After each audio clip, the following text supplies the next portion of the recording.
नमस्कार दोस्तों, मैं फिर से आप सभी के सामने प्रस्तुत हूँ और एक बड़ी ही अतरंगी घटना लेके जो कि आ रही है हमारे अतरंगी बिहार से। और घटना ये है, मतलब खबर सुर्खियों में चल रही है इस समय। हमारे बिहार के जो मुख्यमंत्री हैं नीतीश कुमार जी, उन्होंने संसद में एक भाषण दिया है और वो भाषण है पॉपुलेशन कंट्रोल के ऊपर, कैसे कंट्रोल किया जाए।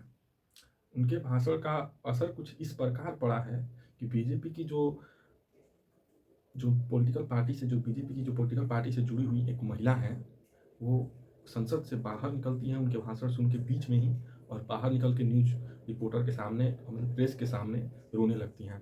तो हुआ कुछ यूँ कि नीतीश कुमार जी ने पॉपुलेशन कंट्रोल के ऊपर भाषण देना स्टार्ट किया, जिन्होंने अपने भाषण में कुछ ऐसे शब्दों का भी प्रयोग किया को कि नहीं प्रयोग करना चाहिए था शायद मेरे हिसाब से। उन्होंने कहा कि शादी होने के बाद जब पति रात को करता है, अब करने से आप सभी समझ ही सकते हैं कि क्या। तो और ऐसे कई बात उन्होंने किए। अगर आप चाहें इस पे मैं पूरी चर्चा करूँ, पूरी व्याख्या करूँ इसका, तो आप सभी कमेंट करें। और जब नीतीश कुमार जी को इतना ही चिंता है हमारे बिहार की पॉपुलेशन को लेकर के कि पॉपुलेशन कंट्रोल में नहीं हो रही है, तो सेक्स एजुकेशन दिया जाए। हमारा तो ओपिनियन ये है, उनका भाषण सुनने के बाद सेक्स ओपिनियन दिया जाए।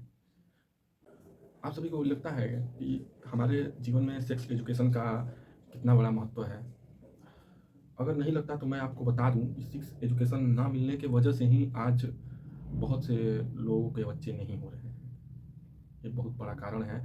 हम खुल के अपने परिवार वालों के सामने कुछ कह भी नहीं सकते सेक्स एजुकेशन के बारे में, और क्योंकि ऐसा मेंटेलिटी बनाया गया है कि हम कह नहीं सकते हैं। हम शर्मसार हो जाते हैं अपने खुद के मम्मी पापा से, हम कहने में शर्मसार हो जाते हैं सेक्स एजुकेशन के बारे में। लेकिन और सारी एजुकेशन के जैसे सेक्स एजुकेशन भी हमारे लाइफ का एक मोस्ट इम्पोर्टेंट पार्ट है।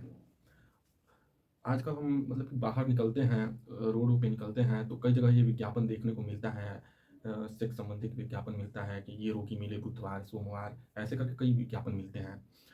अगर हमारे इंडिया में हर कंट्री की तरह अगर हमारे इंडिया में भी सेक्स एजुकेशन दिया जाता, या स्कूलों में खुल के इस पे बात की जाती, इसके लिए भी एक स्पेसिफिक पीरियड होता, जैसे और सब्जेक्ट का चलता है, इसके लिए भी एक स्पेसिफिक पीरियड होता, तो ऐसे विज्ञापन लगाने की ज़रूरत ही नहीं पड़ती। और जो भी सेक्स संबंधित बीमारियां हैं और जो भी कुछ हो रहे हैं, ये इन सब का भी नौबत ना आता। तो हमारे बिहार में जो है नीतीश कुमार जी ने जिस तरह से भाषण दिया है, तो वो भाषण बहुत ही खराब है, बहुत ही शर्मसार करने वाला एक भाषण कह सकते हैं। अगर उनको इतना ही चिंता है हमारे बिहार को लेकर के, हमारे बिहार की पॉपुलेशन को लेकर के, तो वो बिहार में सेक्स एजुकेशन को भी लागू कर सकते हैं। लेकिन उन्होंने ये नहीं किया। उन्होंने संसद में बैठे हुए सभी संसदवासियों के, मतलब संसद में जो बैठते हैं, जो विधायक, नेता, मंत्री जो भी हैं बैठते हैं, उसमें ऐसा नहीं है कि संसद में सिर्फ जेंट्स ही बैठते हैं, उसमें महिलाएं भी बैठती हैं। और उनको एक बार सोचना चाहिए था कि हम क्या बोल रहे हैं। मतलब उन्होंने कहा अपने भाषण में कि जब पति रात को अपने पत्नी के साथ करता है, तो पत्नी को अगर ये पता होगा, इस चीज़ का ज्ञान होगा, तो वो उसका जब गिरने वाला होगा, या कह सकते हैं इजैकुलेशन होने वाला होगा, उससे पहले बोल रही है कि बाहर जाओ। ये बहुत ही खराब ढंग है, ये एक्सप्लेन करने का बहुत ही खराब ढंग है।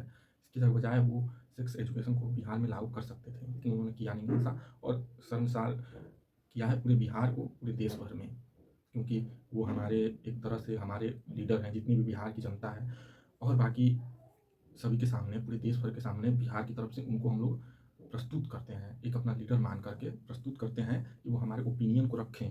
और ये नहीं कि किसी भी तरह तितर बितर करके शर्मसार करके रख दें, ऐसे कि बहुत ही अच्छे ढंग से रखें, एक अच्छे मैनर में, एक अच्छे विचार के साथ, एक अच्छे ढंग से, ताकि हमारा इज्जत और पॉपुलैरिटी बनी रहे। पॉपुलैरिटी तो वैसे भी बनी रहती है बिहार की, क्योंकि जिस तरह का भाषण दे रहे हैं और शायद आगे भी दें, उससे हमारे बिहार की पॉपुलैरिटी बनी रहती है, लेकिन खराब ढंग से, बहुत ही खराब ढंग से, बहुत ही शर्मसार कर देने वाली घटना है। और बिहार के रहने वाले लोगों को भी ये समझ में आना चाहिए, जो कि उनको वोट दे रहे हैं या देंगे, उनको समझ में आना चाहिए, क्योंकि ऐसे बड़े बड़े वादे कर देने से कुछ नहीं होता।